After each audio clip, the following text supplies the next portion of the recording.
Shalom, Bapak Ibu Saudara. Kita melanjutkan tema kita, Kerajaan Elohim.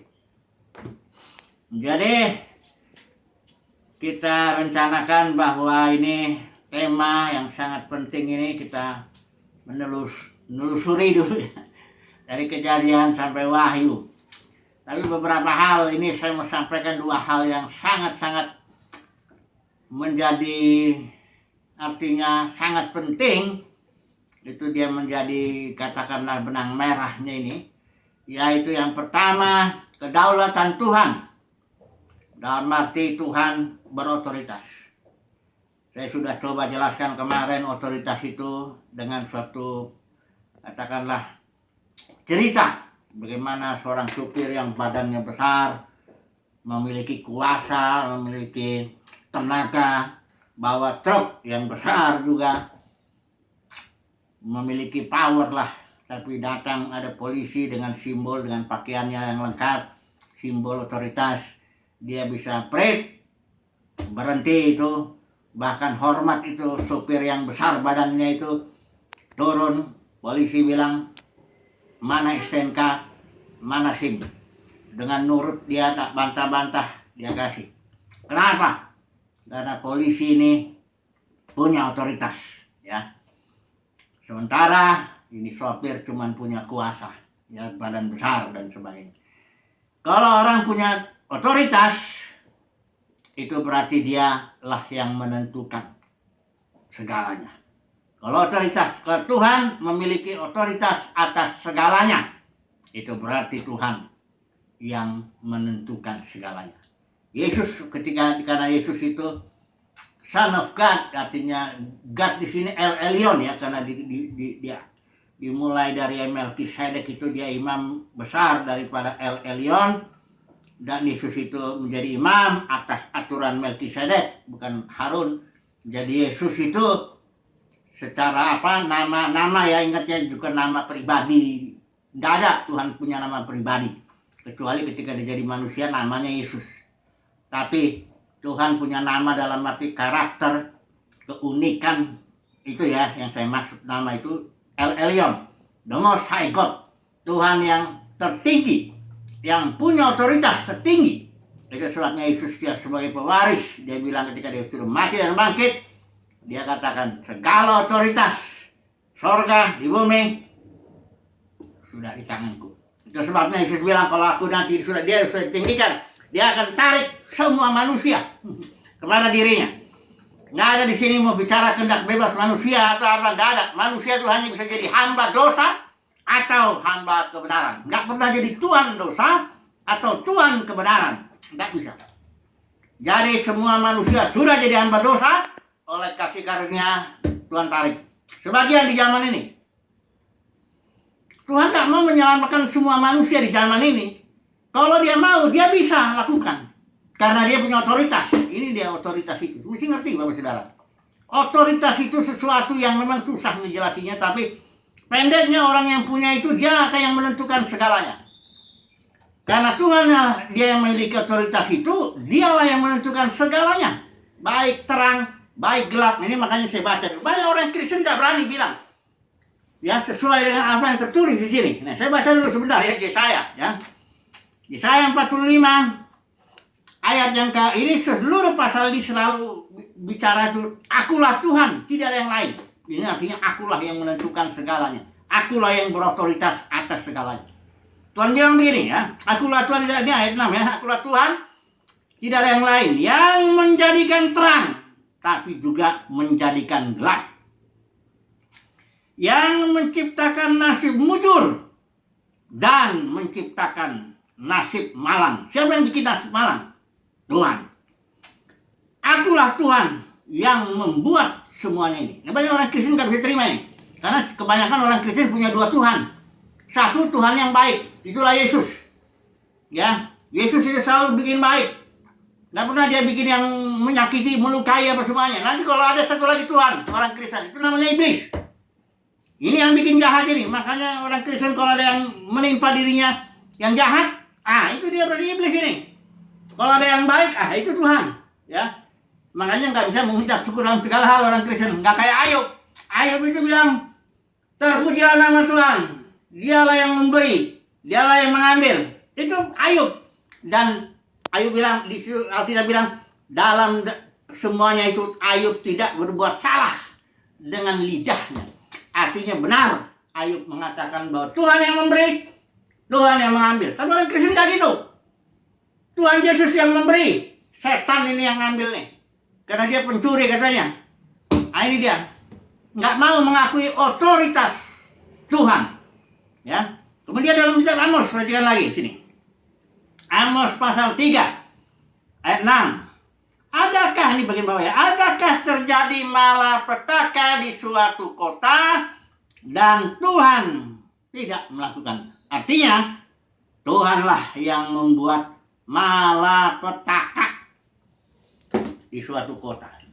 COVID siapa yang bikin? Tuhan. Bisa jadi Tuhan pakai yang lain, kayak waktu si Ayub yang nyerang Ayub, ya bukan Tuhan, itu iblis, orang jahat, ya bisa. Semuanya Tuhan pakai.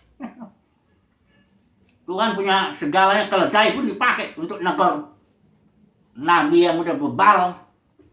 Karena nabi itu mungkin kalau sudah bebal, udah palsu, bernubuat, salah-salah, mungkin keledai itu cocok. Kayak Bileam maksud saya. Itu Tuhan yang negor itu. Tapi mulut Bileam, mulut keledai yang pakai. Mudah-mudahan. Karena kalau mulut hamba Tuhan sesama itu suka dianggap jangan menghakimi, jangan begini, jangan.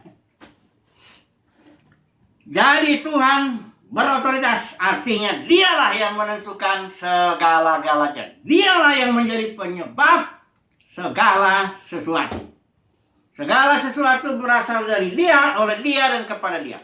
Tapi memang ini butuh mata rohani untuk bisa melihat hal ini. Kalau mata jasmani tidak bisa lihat bahwa Tuhan berotoritas.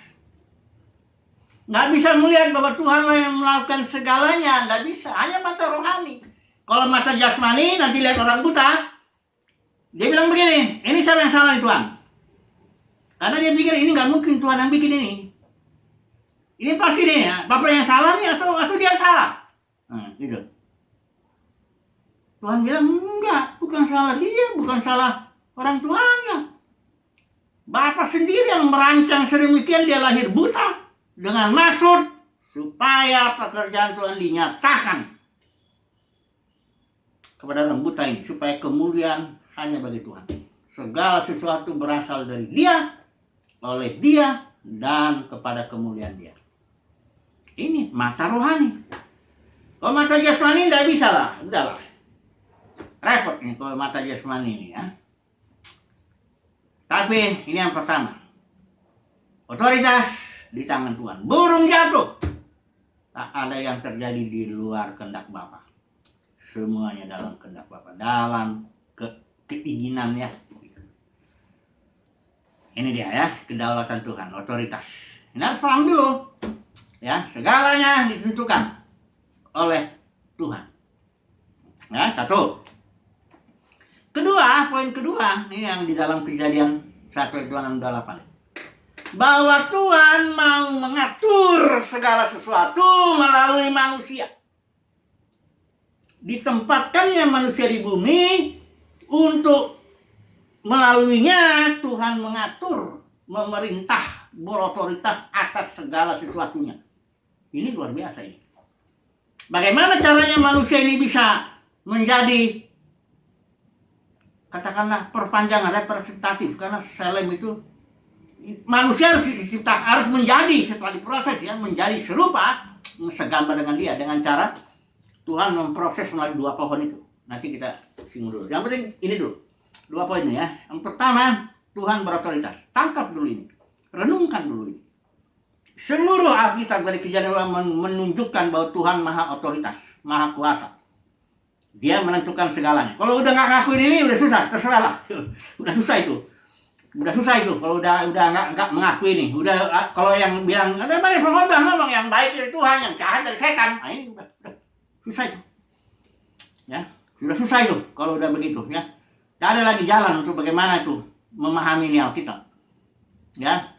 Karena begini, itu Kejadian 1 Tuhan bilang ini, Bapak bilang, surga bilang, baiklah kita menjadikan manusia serupa dan segambar dengan kita. Ini mulut yang ngomong tuh mulut yang berotoritas kalau ngaku ya, bahwa Tuhan berotoritas. Kalau orang berotoritas ngomong, pasti jadi. Kayak Yesus bilang sama muridnya, baiklah kita pergi ke seberang, kata Yesus. Naik perahulah mereka ini.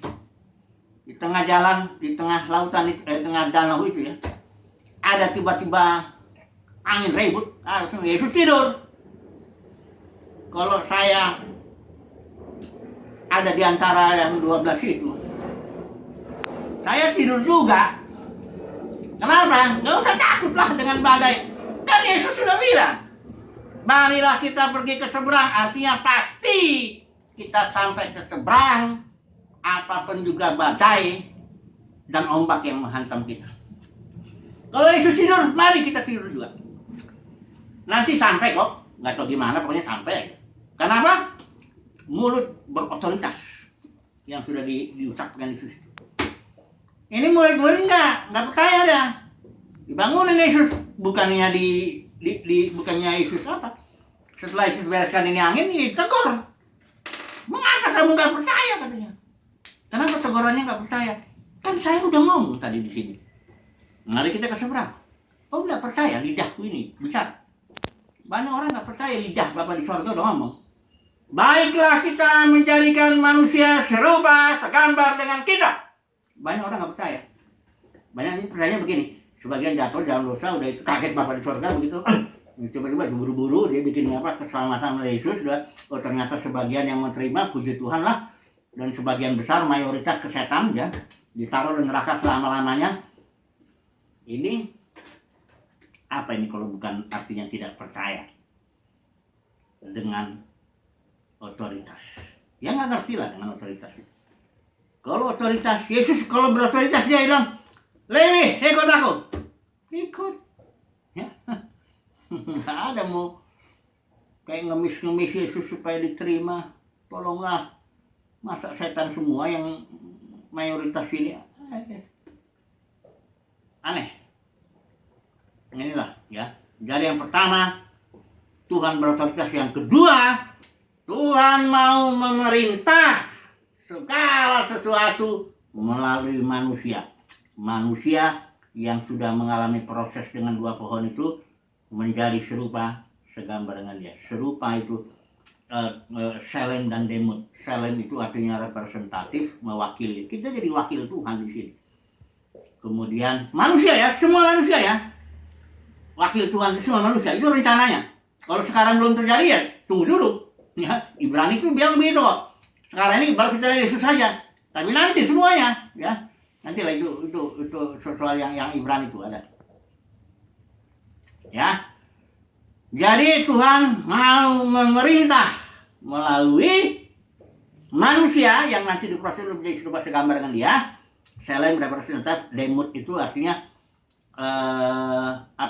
memiliki kemampuan keserupaan, likeness itu keserupaan untuk bermultiplikasi. Keserupaan untuk memperluas diri. Sebagaimana Bapa dalam mencipta itu dia memperluas diri. Karena segala ciptaan ini tetap di dalam dia. Ya, itu artinya memperluas diri. Manusia pun punya kemampuan itu. Kalau saya dibantu oleh istri saya, nanti saya bisa memperluas diri. Saya ada 3 anak. Itulah hasil perluasan diri saya dengan bantuan istri. Itu artinya Demut bermultiplikasi. Manusia harus begitu supaya menaklukkan ini. Karena Tuhan taruh musuh-musuh di bumi ini. Jadi kerajaan Elohim itu artinya Bapa memerintah melalui manusia di bumi. Memerintah segala sesuatu. Ini yang tema kita. Ya. Dari kejadian kita sudah bicara kemarin Taman Eden. Itu kerajaan sorga di bumi itu, Taman Eden itu, tapi dalam proses. Kenapa? Masih ada 2 pohon. Pohon yang baik, pengetahuan yang baik, pohon kehidupan. Pohon pengetahuan yang baiknya melambangkan pohon hayat, pohon maut. Jenis hidup yang dikuasai iblis, ini maut namanya. Jadi maut itu bukan mati ya, bukan kuburan. Nah, ini maut itu jenis kehidupan. Orang beraktivitas di dalam maut ini, ya, yang dikuasai. Yang kedua, pohon kehidupan. Ini yang melambangkan Kristus. Makanya Yesus bilang kalau siapa yang makan aku, di Injil Yohanes itu, dia beroleh hidup. Ya. Jadi Tuhan mau Taman Eden, ya, 2 pohon.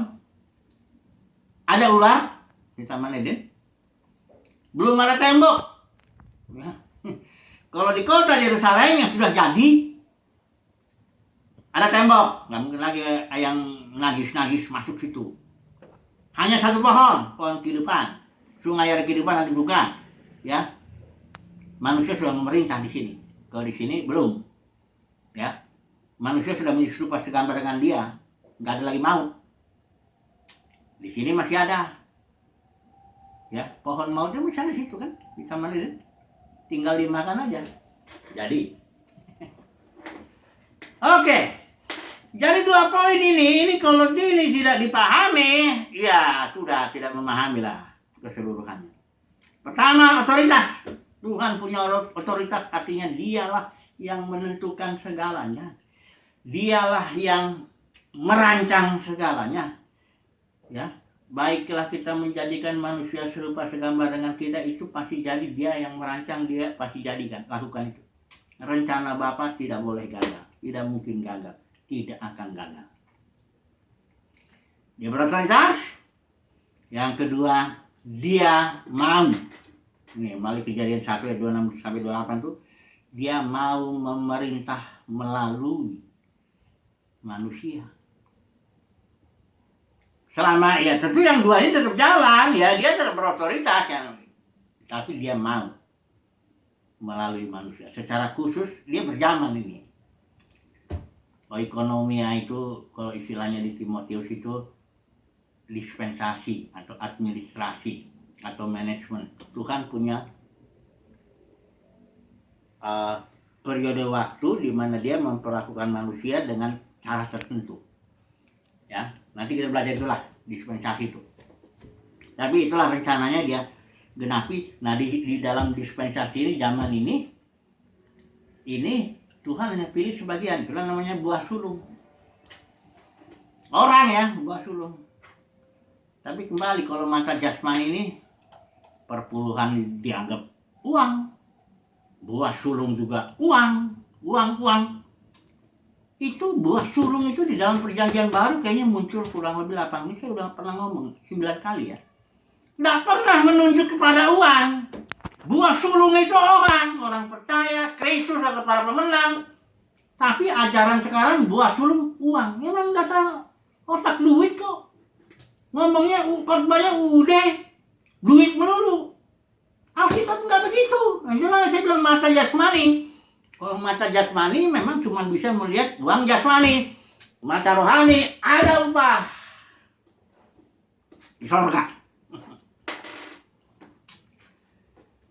Ini waktunya ini harus supaya umat Tuhan, umat pilihan Tuhan, saya yakin lah apa yang saya omongkan ini dipahami sepenuhnya oleh umat pilihan Tuhan.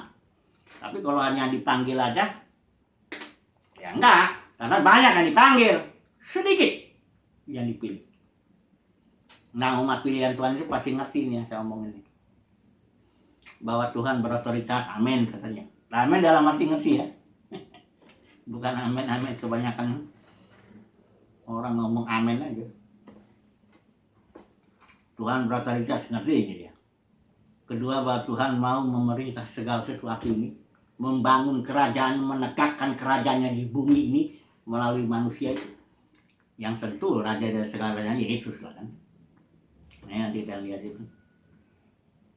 Tapi Yesus punya raja-raja juga bersama dia, tapi bukan hanya raja ya, imam juga. Karena kerajaan ini akan melayani berjaman-jaman sampai segala sesuatu ditaklukkan, sampai setiap lutut bertelur, lidah mengaku Yesus adalah Tuhan. Oke lah, saya bicara satu mengenai Kain ini ya, pemerintahan manusia ini. Karena begini, ini manusia dari 2 pohon. Pohon yang pertama, pohon hidup. Inilah rencana Bapa supaya manusia memerintah segala sesuatu melalui kesurupan dan kesamaan dengan dia, dengan cara bagaimana memakan pohon kehidupan ini. Life, hayat, joy. Manusia harus makan itu, bertumbuh di dalam joy, sehingga akhirnya menjadi serupa segambar dengan dia. Lahirlah kerajaan sorga di muka bumi ini, pemerintahan ilahi. Tapi pohon kehidupan, pohon maut, ini juga menghasilkan kerajaan juga. Contohnya mereka lihat Kain dulu ya. Sebentar dulu, ini Kain. Nanti kita akan lihat Nimrod juga ya. Nanti ada. Dan nanti kita akan lihat bahwa sistem pemerintahan manusia masuk ke dalam gereja, itulah denominasi. Denominasi ini pelacur ya, karena campuran antara otoritas Roh Kudus, otoritas hayat dengan otoritas manusia. Harus dibicarakan itu, karena di pasal 17 Wahyu jelas. Perempuan pasal 17 itu big harlot. Great harlot kali ya. Babel itu. Ya oke, mari kita lihat Kain dulu. Membangun kota. Setelah Kain ini Kain ini berasal dari si jahat ini. Ini ya, berasal dari pohon maut. Berasal dari si jahat. Tapi dia suruh jangan pikir bahwa orang yang makan pohon pengetahuan baik dan jahat itu nggak bisa buat apa-apa. Kain buat kota. Kota itu pemerintahan manusia. Bahkan Kain melahirkan peradaban manusia. Ini bapak orang yang diam dalam kemah memelihara ternakan. Bapak orang yang memainkan kecapi suling, entertainment. Kemudian bapak semua tukang tembaga, tukang besi, industri. Itu lahir daripada Kain yang makan pohon maut, pengetahuan yang baik dan jahat.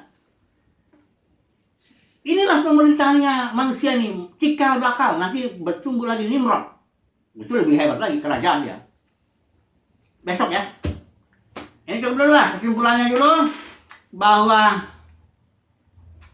Tuhan berotoritas, dia mau memerintah melalui manusia yang serupa dengan segala barang dia, tapi manusia yang model Kain ini, yang berasal dari pohon pengetahuan yang baik dan jahat, juga bisa membuat sistem pemerintahan. Namanya sistem pemerintahan manusia, itulah kota. Kota itu sistem pemerintahan manusia. Ya, bisa dulu lah ya. Besok kita sambung lagi. Haleluya, amin.